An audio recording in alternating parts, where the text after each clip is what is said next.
Hey everybody, Dave Green, Brown Sky, AFC Northerners. I'm sitting next to Jan David Sutar, the blue meanie, the snow feeder himself. We got ourselves a football game. We this got weekend, ourselves right? a football game. How awesome is that? Browns Ravens. It'll be our second game inside the division. Your second game also. I Second believe, game. right? This will be our third Your because we third. played the Bengals. Bengals. Lost to the Bengals, beat the Steelers.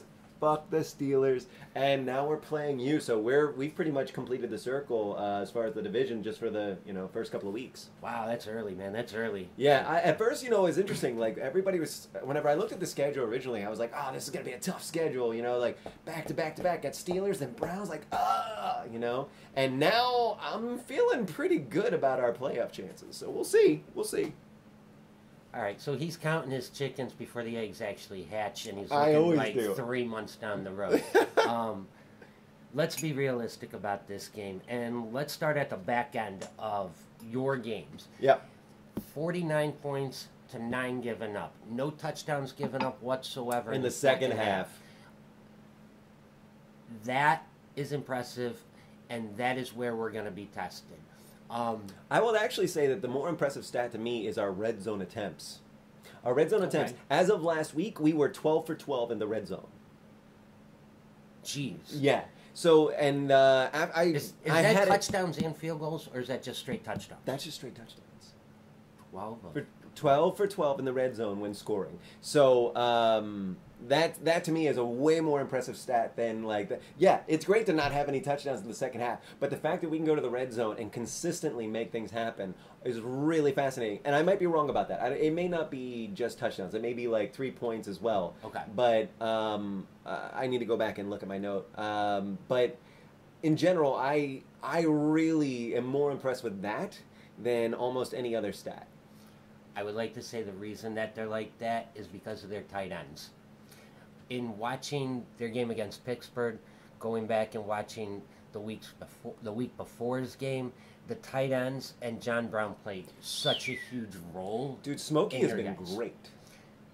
The guy is fast. Yeah. And he's got hands. Yeah, And he can I mean, catch you the saw ball. that catch last week, like boom, right in the very first quarter.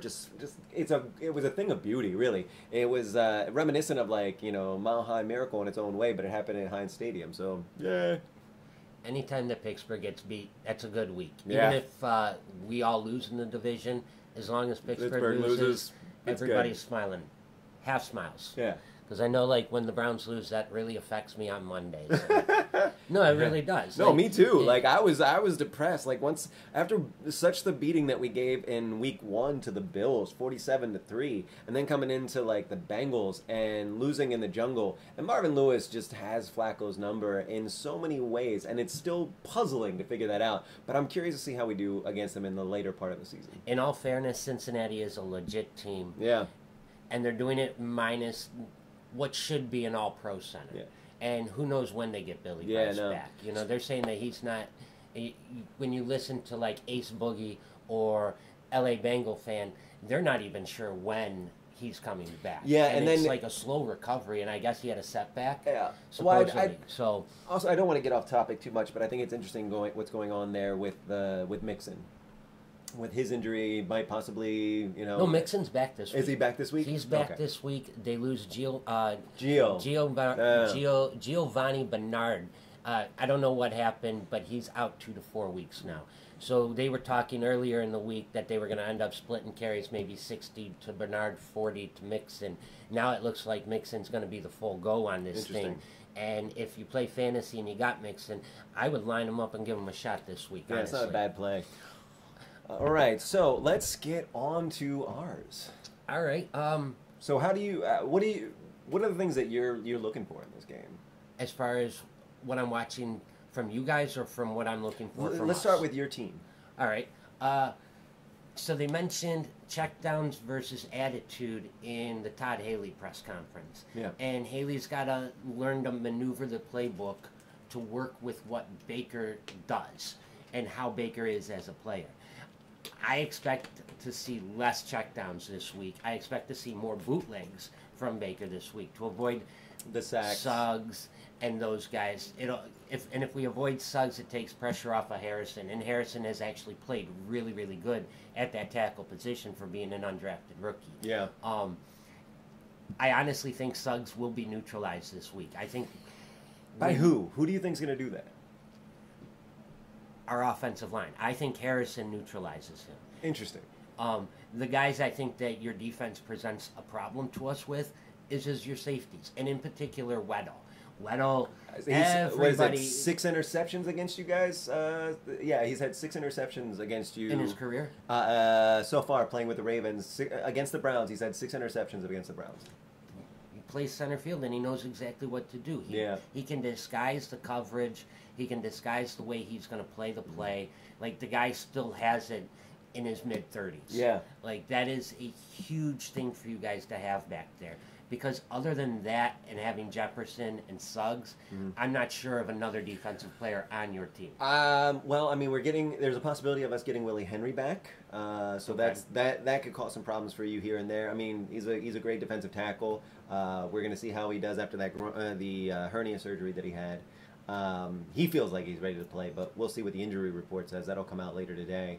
It may be out by the time you're seeing this. I would also say that you really keep an eye on the different schemes that are coming out whenever on our defense against your offense, because it's been interesting. We've run some really deceptive schemes on defense, more so than I'm used to seeing, to be honest. So that's why I think that watch for what Brandon Carr. If Carr winds up being the person that's teamed up against Landry, other than Jimmy Smith, if they wind up putting Carr on there, Carr's been interesting. He's been interesting to watch. And plus you got, I would say also look for Humphrey and see what he does, because he's run some interesting schemes too. Who's your fastest guy in that secondary? Jimmy Smith. Jimmy Smith. Jimmy Smith. All right, so then more than likely Jimmy Smith pairs up against Yeah. Callaway. I made a comment in my reaction video about the Callaway injury and wondering if he was actually going to play. He's been cleared to play, and there's question marks around Landry during the week, and he's also been cleared to play. Yeah. So we're running both those guys out there. So you're telling me Jimmy Smith is going to cover Callaway, and then you're talking Brandon Carr over on Landry. I'm not solid on that. That's one way they could go. But I think that, to me, I think that Landry's got better hands. He's able to get more open, and Carr is a little bit more aggressive in that, whereas Jimmy Smith is a speedster, but he always seems to put himself in good positions with other speedsters. So again, it really depends on what Jimmy Smith we get. Do we get the not always at his 100% but still freaking fast Jimmy Smith? And it depends on if we get a Jarvis Landry who is just more aggressive than Carr. That's fair. And when you look at Landry's numbers from last week, he didn't really have great numbers. No, he 34 didn't. yards receiving. He did have that touchdown, but still, we had 9 drops. I mentioned that in the video before this video. 9 drops. That's not a way to win a football game. No. And apparently we didn't win a football game because we didn't handle our damn business. It's not a referee's issue from last week. It's not a coaching issue from last week. We just didn't go in and kick some fucking ass last week. Well, I mean, and also on that Raiders game, I told you this in private, but I'm happy to say in public, I still think that first down call was bullshit. But that's neither here nor there. Exactly, and I'm not going to dwell on it. And I'm still seeing it pop up, and we're on Friday now, and that was Sunday. We got to be, as fans, you got to be able to turn the page absolutely. after Monday, Tuesday, and roll in and start looking at the next week's opponents, and that's the same thing for the players also. So I think what happened last week's behind us. I think that stuff gets corrected, and I actually think we come out very, very explosive this week, and I wouldn't be surprised. You guys are an amazing team, but this is a home game for us. Well, thank you, sir. Yeah, and that's the other thing. It's I can't deny that. This is interesting because it's this is their first time, playing against Baker Mayfield from our perspective on a defensive side. Since we're staying on your team for offense, and then we'll switch over to offense and defense. I think that playing against Baker Mayfield, who he may have some problems here and there, but he's playing like a veteran. And I love Baker Mayfield. Like, watching, by the way, guys, if you've never checked out Joe Noob Football Podcast, his Edge is a great show, comes out on Thursdays, and he and I are in agreement. I fucking both love Baker Mayfield. I think he's a fantastic QB. I think he's your answer at QB. That being said, I think that I don't know that he's been tested by a defensive line and a secondary like ours. No, he played a half a game against the Jets and then the Raiders. Yeah. Okay? I don't think he's been tested by a defense yet. A legitimate defense. Because you guys are a legitimate defense. I just can't name another player outside of the ones I named earlier. No, absolutely. Because I think when you start getting into, we got this guy, we got this guy, we got this guy, this guy, this guy, this guy, that's an all-star of players that not necessarily translates into a winning record. Yeah. You know, big names don't do that. It's about a team collective thing. And if you guys are able to do what you're doing on defense without big name guys, it's a collective unit that plays together. And that, I think, is very indicative of success. Absolutely. Absolutely. And I also want to say that I know that the Ravens haven't scored a touchdown. I mean, nobody scored a second half touchdown against the Ravens. I think that my prediction is, regardless of score, I think that will happen against you guys. And the reason why I think that is because I think that watching the Browns in the second half in your second halves has been very interesting. You guys are kind of like a second half team in a way. Very much so. We start out really slow. All 4 games, even with Taylor at quarterback, we started out slow and then turned it on in the second half. And our defense is a second half defense, really. And it's going to be a test of your offense, your second half offense, and our second half defense. Because our defense kind of starts slow a little bit. But again, it's really interesting. It's a key to the game right there, guys. Yeah. We got to jump out early and stay out early and stay up all the way through this game. Got to play solid defense in the second half. And we got to put points on the board in the second half. You know, this game really is going to come down to possession. Who has possession last? I would actually, I agree with you. I think that the 2 things that I would want to add on to that is it does come down to possession, but I think it also comes down to penalties. Okay. And I also think it comes down to the clock. How do our coaches, like, how does Harbaugh, how does Hugh Jackson, how do they manage the clock? Because I feel like this is going to be one of those games where it's on the knife's edge in the fourth quarter. Like, I don't know why I feel that way, but I think the fourth quarter is going to be, you know, we may not have a clear winner until we get to the fourth quarter. I don't think that, I agree with you completely right there. When you watched what happened with us in Pittsburgh, you watched what happened with us in New Orleans, you watched what happened with us in Oakland, the Jets, we're in every freaking game. We have 2 losses by a grand total of 6 points. Yeah. So that just says we're in every game. So saying that this game's going to go down to the fourth quarter is a very accurate statement. And time of possession, clock management, I agree with you also. I like what we're seeing as Browns fans from Hugh Jackson, the aggressiveness like that he displayed last week in going for multiple 2-point conversions. I would like to see us go for more 4th down and shorts. You know, last week, the one play that was an ill-advised, we did the right thing in not going for it on 4th and inches. Like, I think that if we don't get it there, that sets them up to win in overtime. I'm always, like, whenever it's 4th and inches, I'm of the mentality that you always go for it. I agree with you, but you only do that if you're in the middle of the field or I think close to scoring. You don't do that when you're inside the 20. If you don't convert and you're inside the 20, you're giving them the ball back 1st and 10 from the 15, the 16. That's not smart football, man. That's how coaches get fired. No, I get you, but I think that well, okay. Let me give a caveat to that. I think that you do that if you have, I don't know. To me, it's just like 4th and inches is like anytime it's been a 4th and inches and teams don't make it, I look at what their season is later on, and the teams that don't go for it on 4th and inches are always kind of behind if you look at their rankings. Like, seriously, look at like the statistics on it for teams that go for it on 4th and inches, teams that don't go for it on 4th and inches. And how they wind out their season versus team that do on consistently, and look to see where their standings are at the end of the season, and it might be an interesting kind of like surprise to you. Fascinating. Yeah. Fascinating. I just disagree with the play call inside the 20, inside the 30. I think you can give reasons to go for it if you're on the 40. I get that, but anywhere closer to the goal line, I just don't see that being a smart play. You're just better off kicking it. Yeah, you may give over field position, but it's better to give over the field position instead of giving up the points. Yeah. Put your defense out onto the field and let them go do what they're supposed to do. Yeah, I mean, so before we switch over to Ravens offense, what other thoughts are you having about like your team on offense? We got to pound the ball, man. We're second in the league in rushing. Yeah. You guys are going to jam the box, and we've got to be able to run on you guys because you're going to pressure Mayfield, right? Mm-hmm. So that means you're going to put an extra guy And up our front. run D has had some spotty issues here and there.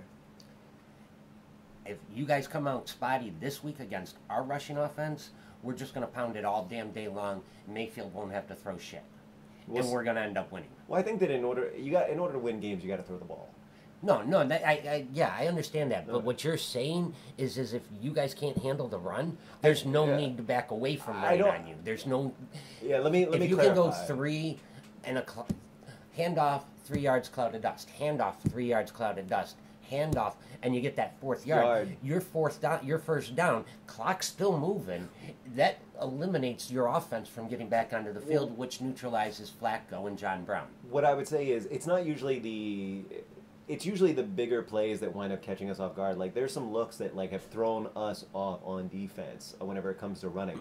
Like whenever you were watching us, what was it, the Broncos game?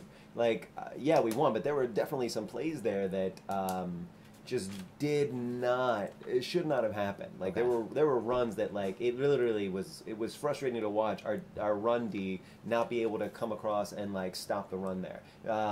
But yeah, I agree. I think that like if our run defense does not show up, then yeah, we've definitely got issues, especially with your running game. Very fair.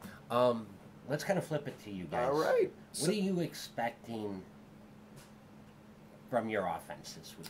Well, I mean, whenever you're looking at Joe Flacco, I mean, let's start with the quarterback, right? Start with the head of the dragon. Yeah.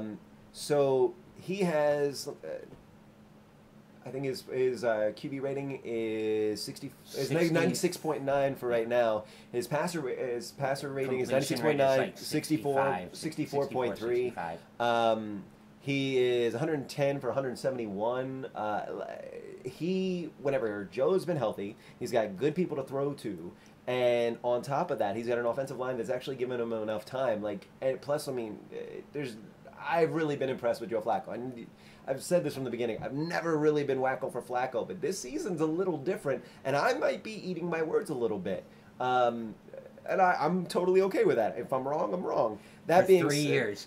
I'm not wacko for Flacco. I'm not wacko for Flacco. And now all of a sudden he's putting up some numbers, and it's gonna be. Well, the proof is in the pudding, right? Maybe he should go get a Flacco jersey. Nah, I don't think I'll see that anytime.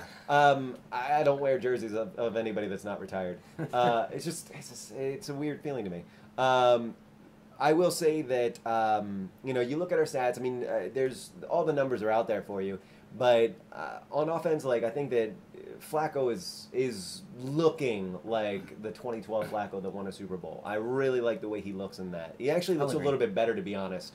I think that going from there on the run game, Buck Allen's been great in the red zone, but there was a report about Alex Collins' knee. We're trying to see whether or not, like, he was limited in practice on Thursday, but he's back in full today. So we'll see how that works. No I don't questions. think he's going to play. He's probably going to play. Full on Friday.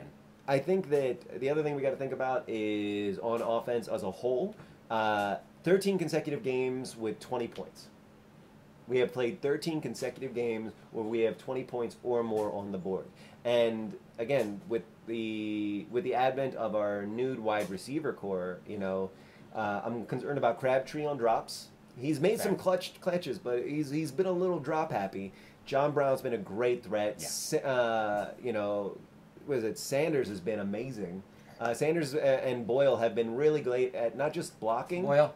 Yeah, Boyle's been great, not just about blocking, but, about making some contested catches. Like I said, Buck Allen, great red zone threat. I've been extremely happy with our offensive line. James Hurst. Your offensive line is built to pass protect, not to run block. That is very true. And that's why you only averaging 89 yards on the ground a game. Totally. I do not disagree with you whatsoever there. If we shut down the pass, by some miracle we manage to shut the pass down, ball game. So let me throw this back to you. Who do you put up against John Brown? Denzel Ward. You would think Denzel Ward? Why would you not put one of the best cover corners in the league? And I know it's only been 4 games, but he is one of the best cover corners in this league, just not known yet. So how do you deal with that? Open midfield whenever we're tossing to like Sanders or Boyle, or if Hayden Hurst comes in. Schobert, Collins, Kirksey. What is Kirksey playing though? Yeah. Okay, I heard that he was out for came back last week. Okay, because I was reading today that it was some sort of injury that he may be out for the game. Okay. No, according to what I've understood, as far as up to yesterday, late evening, he's still a go. Yeah, I thought I read something. I don't see why he wouldn't be. If he played last week, I think he was sick with the flu. That's what it was. Okay, so somebody was sick, and I didn't catch the name, but I heard that somebody was sick with the flu. But I fully expect him to go. Okay, I would, and so here's my next thing is, where's your weak point on your defense? It's our second corner. Losing Mitchell really hurts. Now we're scrambling. Now we're going to run out E.J. Gaines and replace a Mitchell. You still got T.J. Carey that can come over there and cover. If necessary, we can put Calhoun over there. And if really, really necessary, we just take Randall out from the safety spot and move him back over to the corner position, same way he played in Green Bay. I still don't think that equals out to what Terrence Mitchell was doing and giving to our defense, but there are answers that we can plug and play right there. Absolutely. Understood. All right. Do you want to touch on special teams or? No. No, we're a mess right there. Yeah. I think I've said it 2 or 3 different times. Don't know why Amos got hired. Wish they would fire him. Not too sure who replaces him mid-season. I mean, there was better answers out there for a coach of that group, and we went and got the worst guy you could possibly. So, speaking of coaching, how do you think who's got the edge there between Harbaugh and Jackson whenever it comes to coaching in this game?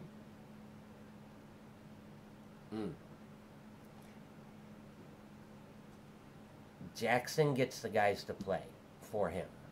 For whatever reason, record aside, the players like to play for Jackson.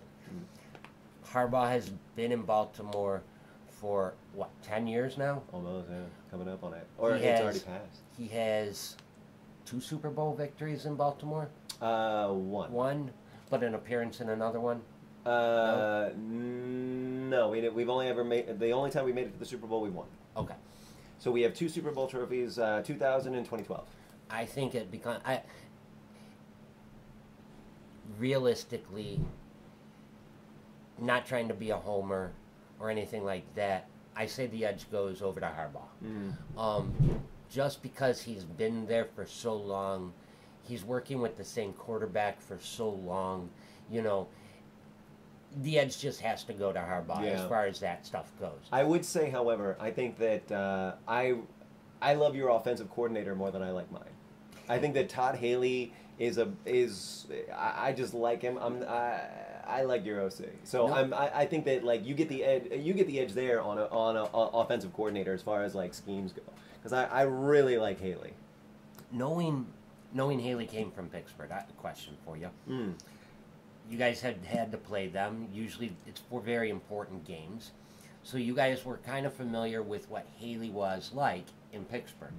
Now he's in Cleveland with a whole different set of personnel. Yep. Do you think that there's a carryover that you guys know exactly what he's going to be doing, or are you going to be kind of guessing a little bit because it's new personnel? Well, if I'm consulting my crystal ball, I would say that... Oh, great rock! Yeah, I know.